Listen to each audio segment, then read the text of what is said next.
Price the lord. ಯೇಸು ಕ್ರಿಸ್ತನ ಹೆಸರಿನಲ್ಲಿ ಜಯದ ವಾಕ್ಯ ಈ ಕಾರ್ಯಕ್ರಮಕ್ಕೆ ನಿಮ್ಮನ್ನು ನಾನು ಸ್ವಾಗತಿಸ್ತಾ ಇದ್ದೇನೆ. ಬನ್ನಿ, ಇವತ್ತಿನ ದಿನವು ಕರ್ತನಿಂದ ನೇಮಿಸಲ್ಪಟ್ಟಿದೆ. ಇದರಲ್ಲಿ ನಾವು ಆನಂದ ಪಡೋಣ, ಸಂತೋಷ ಪಡೋಣ. ಸಂತೋಷ ಆನಂದದೊಡನೆ ನಾವು ತಂದೆಯ ದೇವನ ಆರಾಧಿಸುವ, ಮಹಿಮೆ ಪಡಿಸುವ, ಆತನು ಘನಪಡಿಸುವ. ನಿಮ್ಮ ಕಷ್ಟ, ಸಂಕಟ, ದುಃಖ, ನೋವು, ಚಿಂತೆ ಅಥವಾ ಬಾಧೆ, ಯಾವುದೊಂದು ಪರಿಸ್ಥಿತಿಯಲ್ಲಿ ನೀವು ಹಾದು ಹೋಗ್ತಾ ಇದ್ದೀರಿ, ಭಯ ಪಡಬೇಡ್ರಿ. ಕರ್ತ ನಿಮ್ಮ ಜೊತೆಯಲ್ಲಿ ಇದ್ದುಕೊಂಡು ನಿಮ್ಮನ್ನು ಆಧರಿಸ್ತಾನೆ, ಸಂತೈಸ್ತಾನೆ, ಬಲಪಡಿಸ್ತಾನೆ.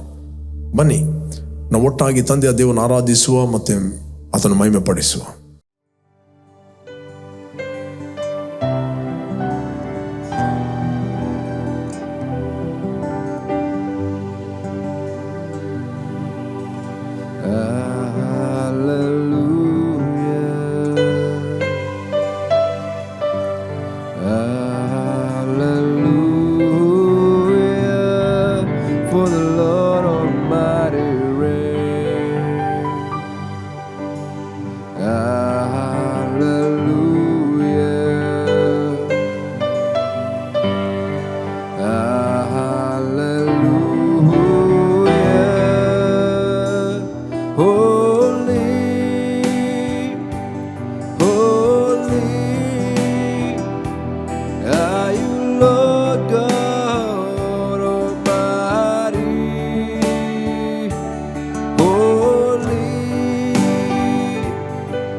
ಇವತ್ತು ನಾವು ಧ್ಯಾನಕ್ಕೆ ತೆಗೆದುಕೊಂಡಂತಹ ದೇವರ ವಾಕ್ಯದ ಭಾಗ ಮತ್ತಾಯನ ಬರೆದ ಸುವಾರ್ತೆಯಲ್ಲಿ 26ನೇ ಅಧ್ಯಾಯ 6ನೇ ವಚನ. Matthew chapter 26 6 verse.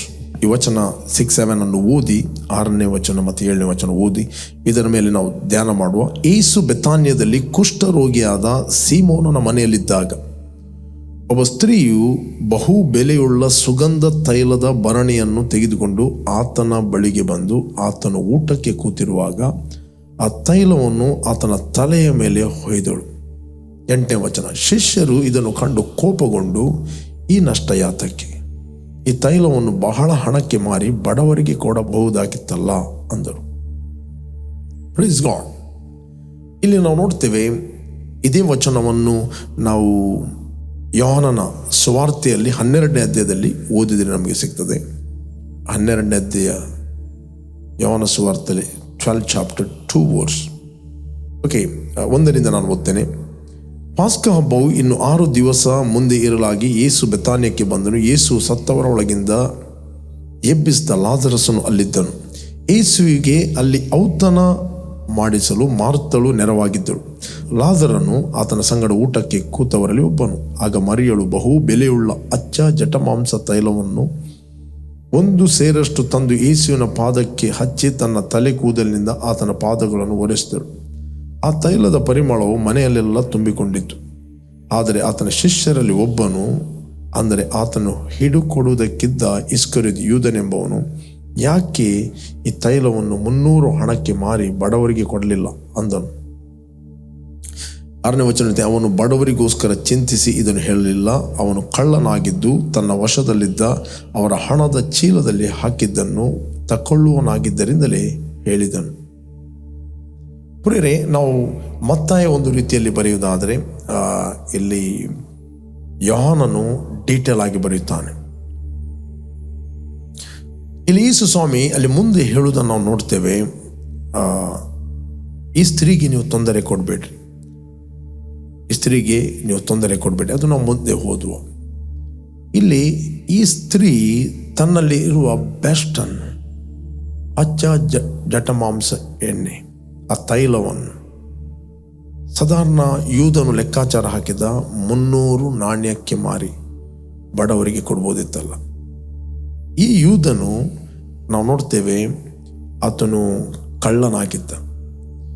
ಯೇಸುವಿನ ಟ್ರೆಜರರ್ ಅಂದರೆ ಹಣಕಾಸಿನ ಒಂದು ಲೆಕ್ಕಾಚಾರವನ್ನು ಆತನು ನೋಡ್ತಾ ಇದ್ದ. ಬಟ್ ಹಣವನ್ನು ಆತನು ಸ್ವಲ್ಪ ಸ್ವಲ್ಪ ಕಮಿಷನ್ ಬೇಸಲ್ಲಿ ಒಳಗೆ ಹಾಕ್ತಿದ್ದ. It is very danger. ದೇವರ ಹಣವನ್ನು ಅಥವಾ ಕೆಲವು ಸಭೆಗಳಲ್ಲಿ ಪೇಂಟಿಂಗ್ ಅಂತ ಅದು ಅಂತ ಹಣವನ್ನು ಒಟ್ಟು ಮಾಡುತ್ತಾರೆ, ಅಥವಾ ಸಭೆ ಕಟ್ಟಲಿಕ್ಕೆ ಅಂತ ಹಣ ಒಟ್ಟು ಮಾಡುತ್ತಾರೆ. ಅದರಲ್ಲಿ ಅವರು ಆ ಹಣವನ್ನು ಕೊಡುವುದಿಲ್ಲ, ಅವರು ಒಳಗೆ ಹಾಕ್ತಾರೆ. This a curse. It will bring destruction your family. ಇದು ನಿಮ್ಮ ಕುಟುಂಬದಲ್ಲಿ ಡಿಸ್ಟ್ರಕ್ಷನ್ ಅನ್ನು ತರುತ್ತದೆ, ನೋವನ್ನು ತರುತ್ತದೆ, ಪೇಯ್ನ್ ಅನ್ನು ತರುತ್ತದೆ, ಶಾಪವನ್ನು ತರುತ್ತದೆ. ಓಕೆ, ಸೋರೋ, ಬೇನೆ, ಸಂಕಟಗಳನ್ನು ನೀವು ಡೋರ್ ಓಪನ್ ಮಾಡ್ತೀರಿ. ಕೆಲವೊಮ್ಮೆ ಯಾವುದೇ ಸೇವೆಯ ಹೆಸರಿನಲ್ಲಿ ಹಣವನ್ನು ಒಟ್ಟು ಮಾಡುತ್ತಾರೆ ಮತ್ತು ಆ ಸೇವೆಗೆ ಕೊಡುವುದಿಲ್ಲ, ತಾವೇ ಅದನ್ನು ವ್ಯರ್ಥವಾದ ರೀತಿಯಲ್ಲಿ ಉಪಯೋಗಿಸ್ತಾರೆ. ಇಲ್ಲಿ ಯೇಸು ಒಂದು ದಿನ ಕೂಡ ಆತನಿಗೆ ಹೇಳಲಿಲ್ಲ. ಬಟ್ ಇಲ್ಲಿ ನಾವು ನೋಡ್ತೇವೆ, ಆತನು ಲೆಕ್ಕಾಚಾರ ಹಾಕಿದ್ದ 300 ನಾಣ್ಯಕ್ಕೆ ಮಾರೋದಕ್ಕೋಸ್ಕರ. ಇದೇ ಯೂದನು ಯೇಸುವನ್ನು ಮಾರಿದ್ದು ಕೇವಲ 30 ನಾಣ್ಯಕ್ಕೆ. 30 ನಾಣ್ಯಕ್ಕೆ ಮಾರಿ ಒಂದು ಹೊಲವನ್ನು ತೆಗೆದುಕೊಂಡಿದ್ದಾರೆ, ಒಂದು ಲ್ಯಾಂಡ್. ಇವನು ಯೇಸುವನ್ನು ಮಾರಿದಕ್ಕಿಂತ ಹೆಚ್ಚಾಗಿ 10 ಪಟ್ಟು ಜಾಸ್ತಿ ಬೆಲೆಯುಳ್ಳ ಅದು ಅಚ್ಚ ಜಟಮಾಂಸ ಎಣ್ಣೆ. ಓಕೆ, ಅದನ್ನು ಆಕೆ ಯೇಸುವಿನ ತಲೆಗೆ ಹೊಯ್ದಳು ಅಂತ ಬೈಬಲ್ ಇದೆ, ಪಾದಗಳಿಗೆ ಹೊಯ್ದಳು ಅಂತ ಬೈಬಲ್ ಹೇಳ್ತದೆ. ಓಕೆ, ಇಲ್ಲಿರು ಶಿಷ್ಯರೆಲ್ಲರೂ ಗುಣಗುಟ್ಟಿದರು, ಯಾಕೆ ಈ ನಷ್ಟ ಅಂತ ಬೈಬಲ್ ಇದೆ. ಇಲ್ಲಿ ಮತ್ತಾಯನು ಬರೆಯುವಾಗ ಶಿಷ್ಯರು ಎಲ್ಲರೂ ಅಂತ ಬರೀತದೆ. ಬಟ್ ಯೋಹಾನನು ಬರೆಯುವಾಗ ಇಸ್ಕರಿಯೋತ ಯೂದನ್ ಅಂತ ಪರ್ಟಿಕ್ಯುಲರ್ ಹೆಸರು ಹೇಳ್ತಾನೆ.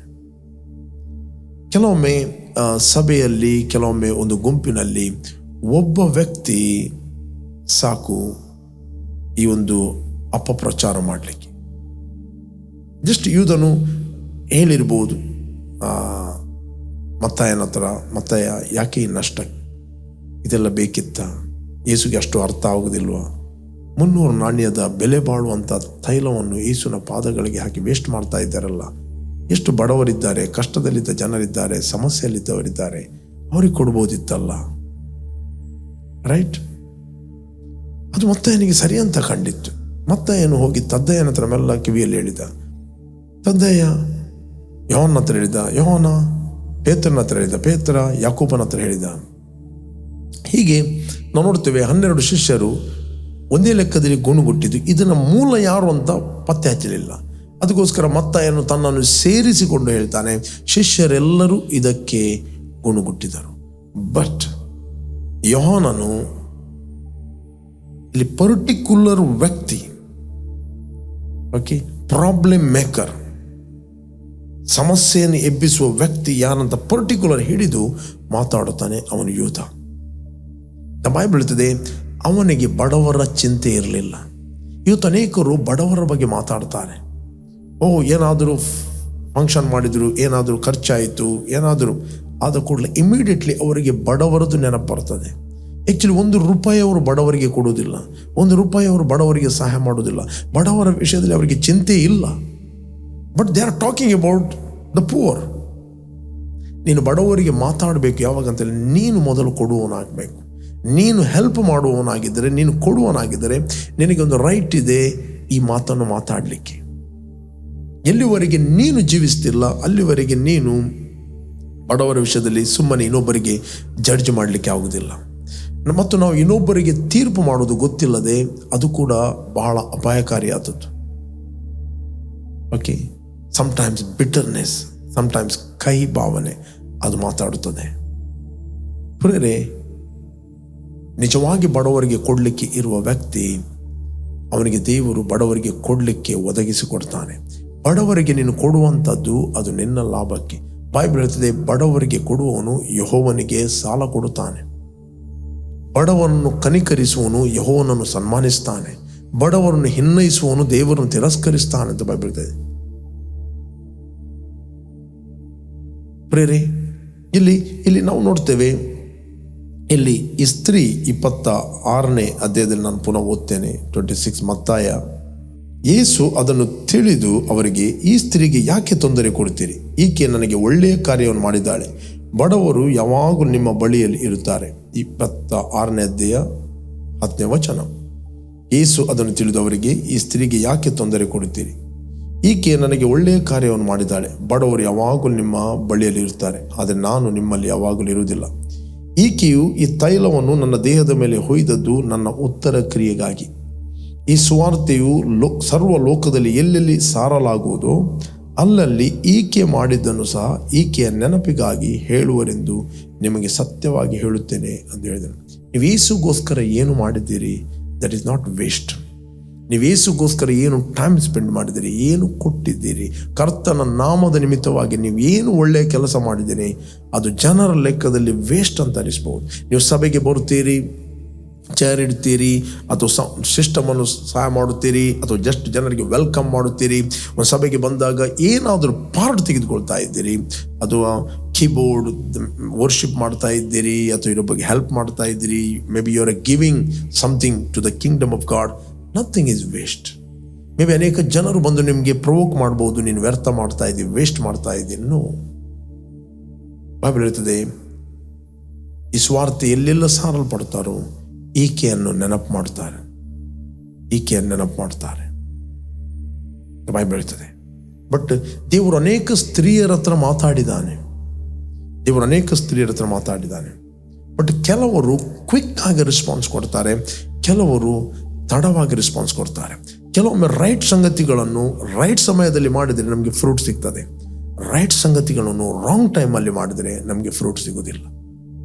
ಕೆಲವೊಮ್ಮೆ ನೀವು ಗದ್ದೆಯಲ್ಲಿ ಬೀಜವನ್ನು ಹಾಕ್ತೀರಿ, ರೈಟ್ ಸಮಯದಲ್ಲಿ ಬೀಜ ಹಾಕಿದರೆ ರೈಟ್ ಸಮಯದಲ್ಲಿ ನಿಮಗೆ ಬೆಳೆ ಬರ್ತದೆ. ರಾಂಗ್ ಸಮಯದಲ್ಲಿ ಬೀಜ ಹಾಕಿದರೆ, ತಪ್ಪಾದ ಸಮಯದಲ್ಲಿ ಹಾಕಿದರೆ ನಿಮಗೆ ಬೆಳೆ ಬರೋದಿಲ್ಲ. ಮೇ ಬಿ ಅದೇ ಬೀಜವನ್ನು ಹಾಕ್ತೀರಿ. ಫಾರ್ ಎಕ್ಸಾಂಪಲ್, ನಮ್ಮ ಕರಾವಳಿಯಲ್ಲಿ ಈ ಜೂನ್ ತಿಂಗಳಲ್ಲಿ ಭತ್ತದ ಬೀಜ ಹಾಕಲಿಕ್ಕೆ ಒಂದು ಬೀಜ ಇದೆ. ಅದನ್ನು ಆ ಸಮಯದಲ್ಲಿ ಜೂನ್ ಜುಲೈಯಲ್ಲಿ ಹಾಕಬೇಕು. ಒಂದು ವೇಳೆ ಅಕ್ಟೋಬರಲ್ಲಿ ಅದು ಹಾಕಿದರೆ ಅದು ಫಲ ಬರುವುದಿಲ್ಲ. ಅಥವಾ ಜೂನ್ ಜುಲೈಯ ಬೀಜವನ್ನು ನೀವು ನವೆಂಬರ್ನಲ್ಲಿ ಹಾಕುವ ಒಂದು ಸುಗ್ಗಿ ಅಂತ ಹೇಳ್ತಾರೆ, ಅದರ ಬೀಜವನ್ನು ಒಂದು ವೇಳೆ ನೀವು ಆ ಸಂದರ್ಭದಲ್ಲಿ ಆ ಬೀಜವನ್ನು ನೀವು ಜೂನಲ್ಲಿ ಹಾಕಿದರೆ ಅದು ಬೆಳೆ ಕೊಡುವುದಿಲ್ಲ. ಅದರ ಟೈಮಲ್ಲಿ ಅದು ಬೆಳೆ ಕೊಡುತ್ತದೆ. But we must do right things in the right time. ಈ ಸ್ತ್ರೀ ಕ್ವಿಕ್ ಆಗಿ ರೆಸ್ಪಾನ್ಸ್ ಮಾಡಿದ್ದಾಳೆ. ಅನೇಕರ ಸ್ತ್ರೀಯರ ಹತ್ರ ದೇವರು ಮಾತಾಡಿದ್ದಾರೆ. ಈ ಸಮಯದಲ್ಲಿ ಈಕೆ ಇದನ್ನು ನನ್ನ ದೇಹದ ಮೇಲೆ ಹೊಯ್ದದ್ದನ್ನು ಉತ್ತರ ಕ್ರಿಯೆಗಾಗಿ. ನಾನು ನಿಮಗೆ ಒಂದು ವಚನವನ್ನು ತೋರಿಸ್ತೇನೆ. ಲೂಕನು ಬರೆದ ಸುವಾರ್ತೆಯಲ್ಲಿ 24ನೇ ಅಧ್ಯಾಯ. ಓಕೆ, 1ನೇ ವಚನವನ್ನು ಓದ್ತೇನೆ, ಕೇಳಿ. Luke chapter 24:1. ಆ ಸ್ತ್ರೀಯರು ಸಬ್ಬತ್ ದಿನದಲ್ಲಿ ಧರ್ಮ ನಿಯಮದ ಪ್ರಕಾರ ವಿಶ್ರಮಿಸಿಕೊಂಡು ವಾರದ ಮೊದಲನೇ ದಿವಸದಲ್ಲಿ ಇನ್ನು ಮೊಬ್ಬಿರುವಾಗ ತಾವು ಸಿದ್ಧ ಮಾಡಿದ ಸುಗಂಧ ದ್ರವ್ಯಗಳನ್ನು ತೆಗೆದುಕೊಂಡು ಸಮಾಧಿಗೆ ಬಂದರು. ಸಮಾಧಿಗೆ ಮುಚ್ಚಿದ ಕಲ್ಲು ಅಲ್ಲಿಂದ ಉರುಳಿಸಲ್ಪಟ್ಟಿರುವುದನ್ನು ಕಂಡು ಒಳಕ್ಕೆ ಹೋಗಿ ನೋಡುವಲ್ಲಿ ಯೇಸು ಸ್ವಾಮಿಯ ದೇಹವು ಕಾಣಲಿಲ್ಲ. ಈ ವಿಷಯದಲ್ಲಿ ಅವರಿಗೆ ಗಲಿಬಿಲಿ ಉಂಟಾದಾಗ ಹೊಳೆಯುವ ಉಡುಪನ್ನು ಧರಿಸಿದ 2 ಪುರುಷರು ಅಕಸ್ಮಾತ್ತಾಗಿ ಅವರ ಬಳಿಯಲ್ಲಿ ನಿಂತುಕೊಂಡರು. ಆ ಸ್ತ್ರೀಯರು ಭಯ ಹಿಡಿದವರಾಗಿ ತಮ್ಮ ಮುಖಗಳನ್ನು ನೆಲದ ಕಡೆಗೆ ಬೊಗ್ಗಿಕೊಂಡಿರುವಾಗ ಆ ಪುರುಷರು ಅವರಿಗೆ, ಸತ್ತವರೊಳಗೆ ಬದುಕಿರುವವರನ್ನು ಹುಡುಕುದೇನು, ಆತನು ಎಲ್ಲಿಲ್ಲ, ಎದ್ದಿದ್ದಾನೆ. ಇಲ್ಲಿ ಇಂಪಾರ್ಟೆಂಟ್ 1ನೇ ವಚನ ನಾನು ಓದ್ತೇನೆ. ಆ ಸ್ತ್ರೀಯರು ಸಬ್ಬತ್ ದಿನದಲ್ಲಿ ಧರ್ಮ ನಿಯಮದ ಪ್ರಕಾರ ವಿಶ್ರಮಿಸಿಕೊಂಡು ವಾರದ ಮೊದಲನೇ ದಿವಸದಲ್ಲಿ ಇನ್ನು ಮೊಬ್ಬಿರುವಾಗ ತಾವು ಸಿದ್ಧ ಮಾಡಿದ ಸುಗಂಧ ದ್ರವ್ಯಗಳನ್ನು ತೆಗೆದುಕೊಂಡು ಸಮಾಧಿಗೆ ಬಂದರು. It was late. ಸುಗಂಧ ದ್ರವ್ಯಗಳನ್ನು, ಪರಿಮಳ ದ್ರವ್ಯಗಳನ್ನು ಅಥವಾ ಉತ್ತರ ಕ್ರಿಯೆಗೆ, ಆ ದೇಹಕ್ಕೆ ಹಚ್ಚಲಿಕ್ಕೆ ಅದು ಲೇಟ್ ಆಯಿತು. ದ ರೈಟ್ ಸಂಗತಿ ದೇವರು ಅವರ ಹತ್ರ ಮೊದಲೇ ಮಾತಾಡಿದ್ದಾನೆ. ಬಟ್ ಅವರು ತಡ ಮಾಡಿದ್ದಾರೆ, ಅದು ಅವ್ರದ್ದು ವೇಸ್ಟ್ ಆಯಿತು. ಆತನು ಎದ್ದಾಗಿದೆ. ಕೆಲವೊಮ್ಮೆ ದೇವರು ನಿಮ್ಮ ಹತ್ರ ಮಾತಾಡ್ಬೋದು ಕೆಲವರಿಗೆ ಕೊಡಲಿಕ್ಕೆ. ಕೆಲವೊಮ್ಮೆ ನೀವು ಕ್ವಿಕ್ ರೆಸ್ಪಾನ್ಸ್ ಕೊಡುವ ಬದಲು ನೀವು ಲೇಟ್ ಮಾಡಿದಾಗ ಸಮ್ಟೈಮ್ಸ್ ಆ ಬೀಜ ವೇಸ್ಟ್ ಆಗ್ತದೆ.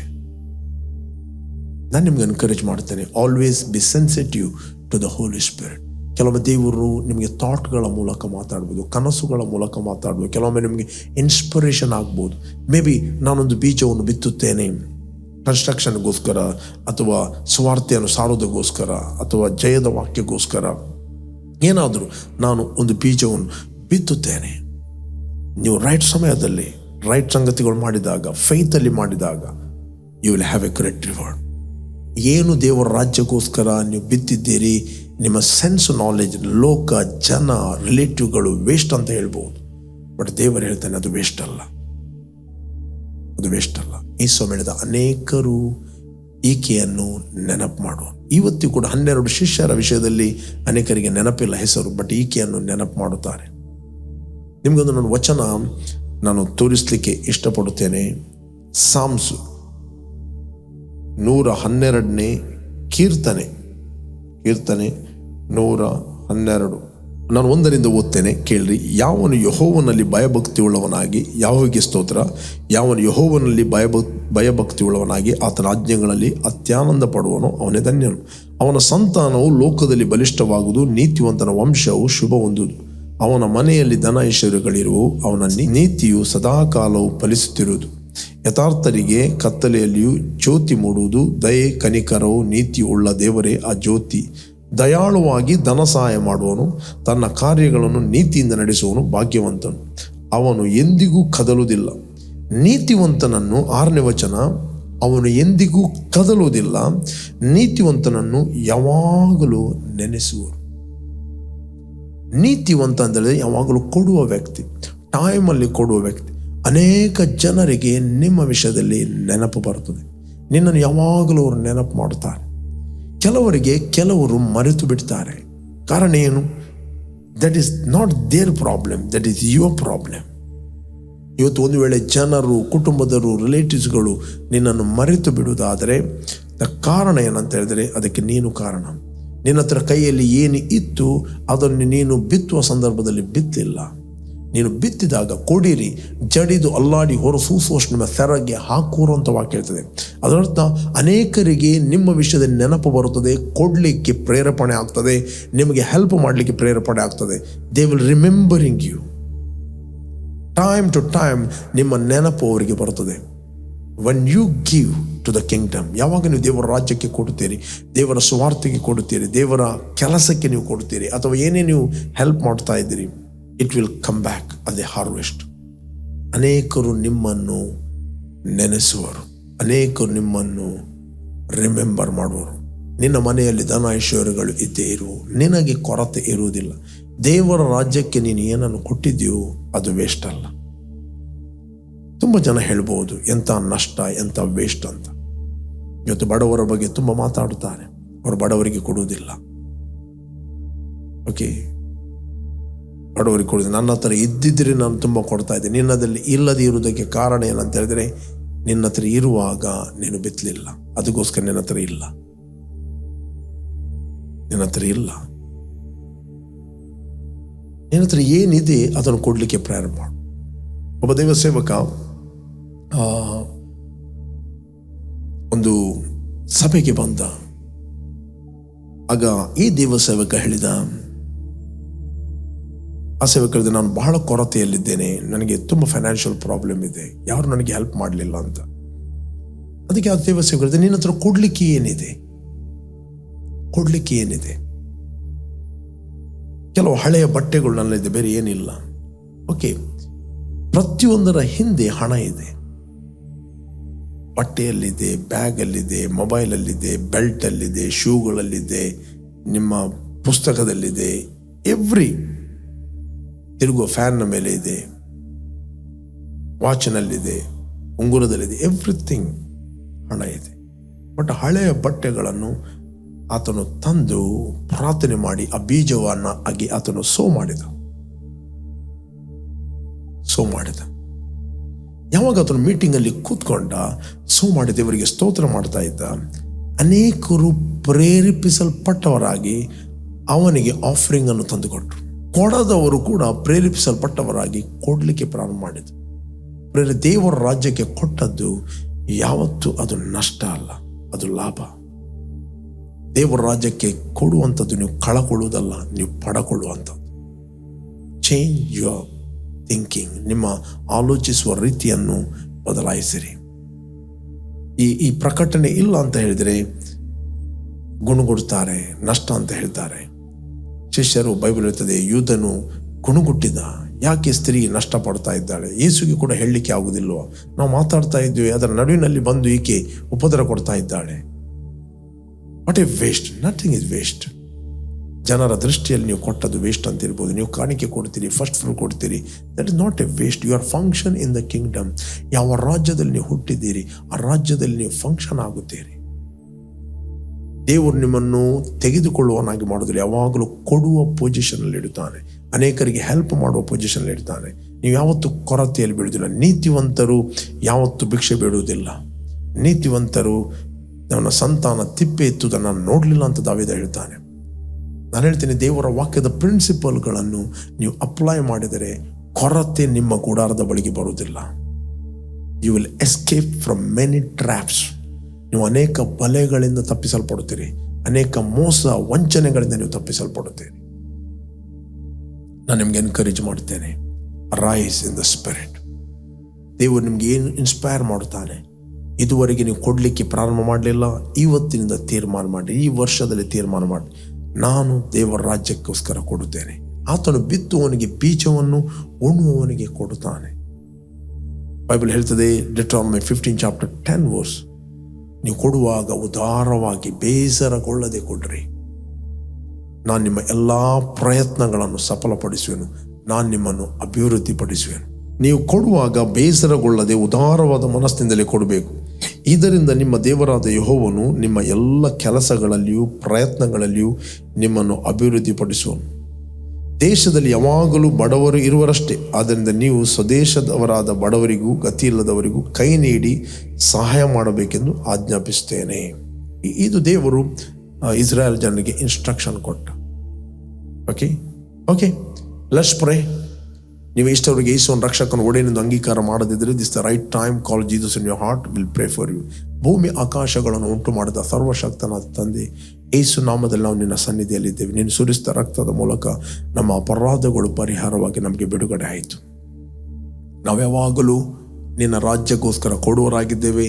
ಬಿತ್ತಲಿಕ್ಕೆ ಬೀಜ, ಉಣ್ಲಿಕ್ಕೆ ರೊಟ್ಟಿಯನ್ನು ನೀನೇ ಕೊಡ್ತಿ.